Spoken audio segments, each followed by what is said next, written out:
मैं 20 साल का हुआ तो नई नई फिल्मों देखने का शौक हो गया। एक दिन मैं अपने दोस्त की दुकान पर गया। मैंने उससे नई फिल्मों की लिस्ट मांगी। उसने मेरे सामने एक लंबी सी लिस्ट रख दी। मेरा दोस्त, जो इस वक्त मोबाइल में वीडियो देख रहा था, बोला, यार देख, कैसा जमाना आ गया है। इन आंटी ने भी मुजरा करना शुरू कर दिया है। हालांकि मुजरा करती हुई तो जवान और खूबसूरत लड़की अच्छी लगती है। मैं सुनकर हंस दिया। तुझे क्या पता, आजकल आंटियों की बड़ी डिमांड है। मैंने उसे आंख मारी तो वो हंस दिया। दुकान में इस वक्त एक शरीफ आदमी खड़ा था, जो किसी शहर की शायरी अपने मोबाइल में डलवाने आया था। वो बातें सुनकर कहने लगा, बेटा, किसी के बारे में ऐसी बातें नहीं करते। हो सकता है उस बेचारी की कोई मजबूरी हो, या उससे ये काम कोई ज़बरदस्ती करा रहा हो, और किसी ने चुपके से उसकी वीडियो बनाकर वायरल कर दी हो। ये भी तो किसी की माँ बहन होगी। मैंने कहा, रहने दे भाई, कोई मजबूरी इज्जत से बढ़कर नहीं होती। इस आंटी को खुद ही शौक होगा अपने हुस्न के जलवे दिखाने का। मैंने हंसते हुए अपने दोस्त के मोबाइल की तरफ देखा और फिर मेरी हंसी को ब्रेक लग गया, क्योंकि वो नाचती हुई आंटी कोई और नहीं बल्कि मेरी अपनी ही। मेरा नाम सुयश है। मैं अभी मैट्रिक के एग्ज़ाम से फ्री हुआ था। घर में मेरी माँ थी, जो कि जॉब करती थी। मेरे बाबा की मेरे बचपन में ही मृत्यु हो गई थी। मैं जब इतना छोटा था कि मुझे बाबा की शक्ल तक याद नहीं।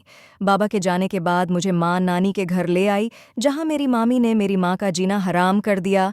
रोज़ माँ से झगड़ा करती ताकि माँ खुद ही घर छोड़कर चली जाए, लेकिन माँ इन हालात में कहाँ जाती। घर तो हमारा अपना था, मगर एक औरत मर्द के बगैर कैसे रह सकती है, यही सोचकर माँ मामी के जुल्मों सितम बर्दाश्त करती रही। मेरे मामा के बेटे ने मेरे सर पर बल्ला मारकर सर जख्मी कर दिया। मेरे मामा मुझे फौरन अस्पताल ले गए। मेरे सर पर 3-4 टांके लगे। वापसी पर मामा ने मुझे बहुत से खिलौने लेकर दिए। जब मैं घर आया तो माँ सारा सामान बांध कर बैठी थी। नानी और मामा ने माँ को बहुत समझाने की कोशिश की, लेकिन माँ ने रोते हुए कहा, अगर मेरे बेटे ने यूं ही सबकी मार बर्दाश्त करनी है तो हमारे लिए गहरी ठीक है। का मुझे दुख तो नहीं होगा। ये कहकर माँ वहाँ से चली आई और हम वहाँ से अपने घर आ गए। कुछ दिन तक मामा हमें मनाने आते रहे, लेकिन फिर वो भी थक गए। जब तक मेरी नानी जिंदा रही, वो हमारी खैर खबर लेते रहे, लेकिन उनके मरने के बाद किसी ने हमें पूछा तक नहीं बाबा की। मैं ऋतु के बाद माँ ने मुझे बाबा और माँ दोनों बनकर पाला। मेरी माँ ने कभी मुझे बाबा की कमी महसूस नहीं होने दी। घर अपना था, लेकिन बाकी खर्च के लिए हम किसके पास जाते। माँ ने मजबूरन जॉब तलाश करना शुरू कर दी। माँ मैट्रिक पास थी। जॉब तलाश करने में बहुत कठिनाई आई। माँ चाहती थी कि मैं अब अपने बाप की तरह पढ़ लिख कर बड़ा अफसर बनूं, लेकिन इसके लिए ज़रूरी था कि मैं किसी अच्छे स्कूल में पढ़ूं, और अच्छे स्कूल की फ़ीस बहुत ज़्यादा थी। लेकिन माँ ने हिम्मत न हारी। एक दिन मैंने माँ से कहा कि आप मेरा एडमिशन किसी भी स्कूल में करा दें। अच्छा स्कूल होना इतना तो ज़रूरी नहीं है। लेकिन माँ ने मुझे गले से लगा लिया और कहा, अगर मुझे खुद को बेचकर भी तुझे पढ़ाना पड़ा तो मैं ज़रा सा भी नहीं हिचकिचाऊंगी। अगले दिन माँ घर वापस आई तो रो पड़ी। मैंने पूछा, माँ, आज भी आपको नौकरी नहीं मिली क्या? माँ का रोता हुआ चेहरा मैंने अपने हाथों में ले लिया। माँ ने आंसू पोंछकर कहा, नहीं मेरी जान, ये तो खुशी के आंसू हैं। मुझे बहुत अच्छी जॉब मिल गई है। और ये कहकर माँ फिर से रोने लगी। मैं सोचने लगा, ये मेरी माँ को क्या हो गया है। फिर इसके बाद मैंने माँ को कभी रोते हुए नहीं देखा। माँ ने पहली सैलरी मिलते ही मेरा एडमिशन इस शहर के सबसे अच्छे स्कूल में करा दिया, और हमारी परेशानियां धीरे धीरे खत्म होने लगीं। एक वक्त था जब हम लोगों से मांगते थे, और एक ही वक्त है, लोग हमसे मांगने आते हैं। मेरी माँ की तनख्वाह बहुत ज़्यादा थी। मैं सुबह स्कूल चला जाता और माँ अपनी जॉब पर। मैं छुट्टी होते ही ट्यूशन पढ़ने चला जाता, और फिर मैं थोड़ी देर खेलकर घर आ जाता। जब तक माँ भी घर आ जाती थी, वहाँ के हाथ में मज़ेदार खाने होते। अब जिंदगी ज़्यादा मज़ेदार हो गई थी। अब मैं कॉलेज में चला गया, लेकिन अब भी मेरी वही रूटीन थी। मैं स्कूल से निकलते ही दोस्तों की तरफ निकल जाता। मेरे कई दोस्त इस उम्र में कमा रहे थे, मगर मैं ये दिन मौज मस्ती में गुजार रहा था। भला मुझे क्या ज़रूरत थी कमाने की?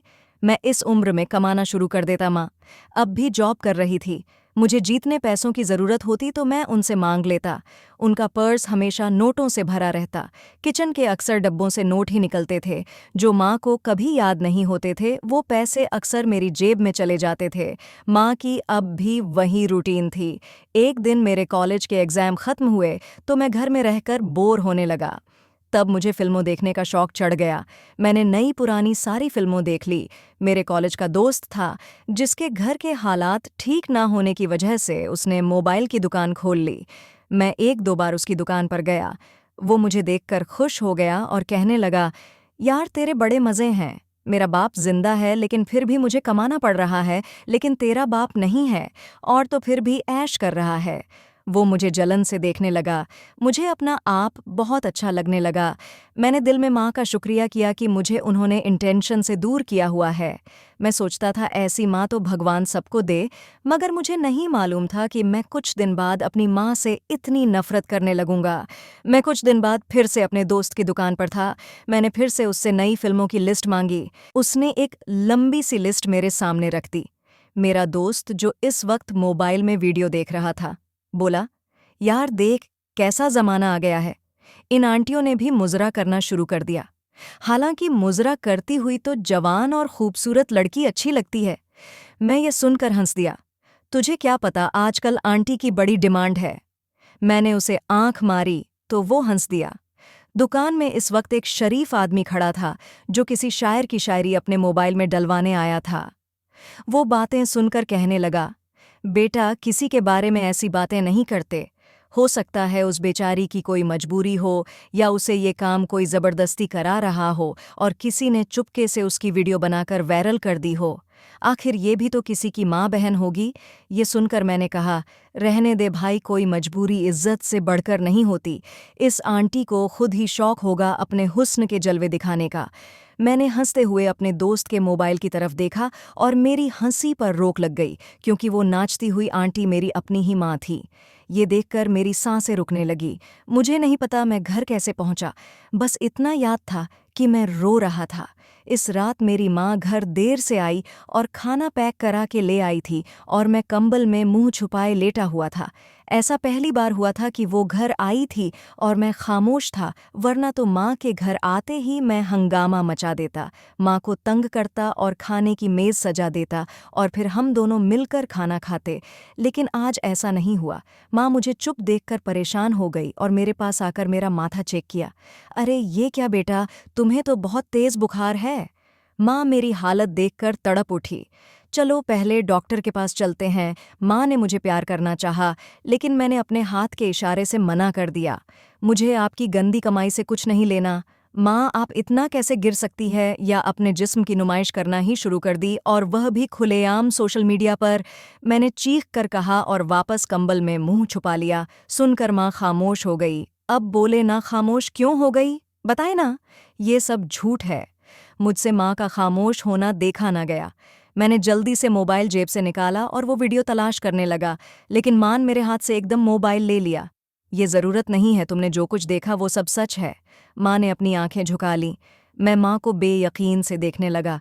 काश माँ ये कह देती कि बेटा, ये सब झूठ है, ये मैं नहीं हूँ। लेकिन मेरा सारा भरम उर्मान सा टूट गया। मैं जैसे भिखारी सा बन गया। काश आप मुझे उस वक्त भूखा मरने देती, मगर ये गलत काम ना करती। मैंने माँ की तरफ नफरत से देखा था।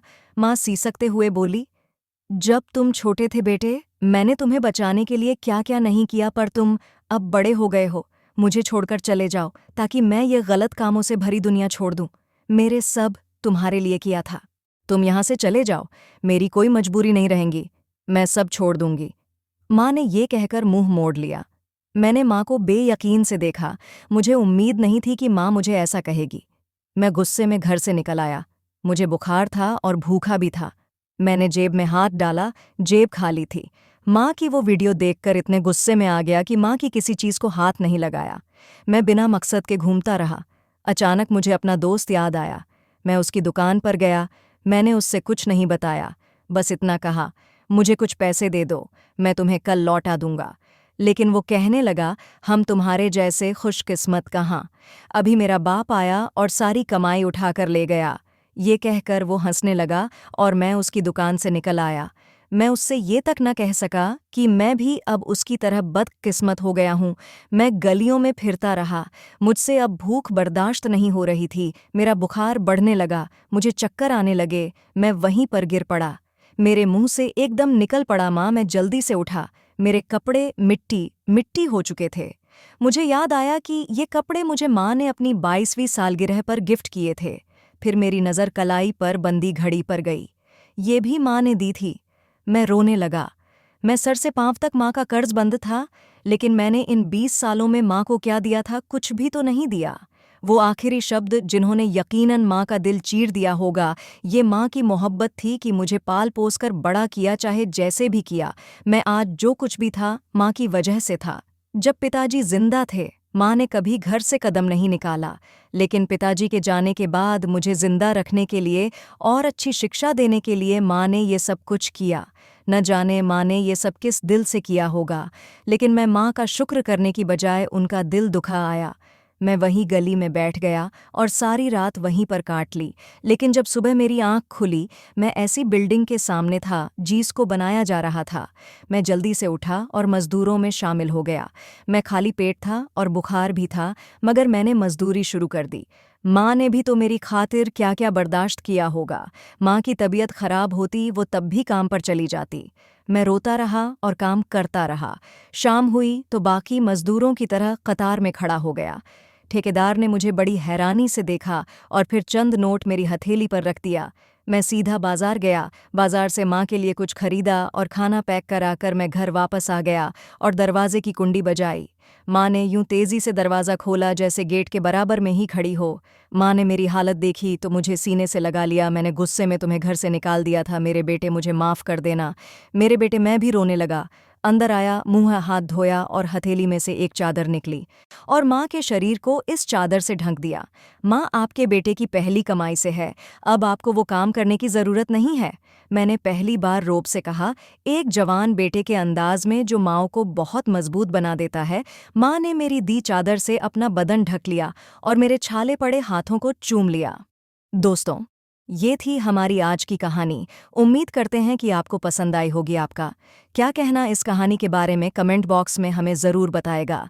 वीडियो को लाइक कर दीजिए और चैनल को सब्सक्राइब कर लीजिएगा। मिलते हैं अगली वीडियो में, तब तक के लिए धन्यवाद।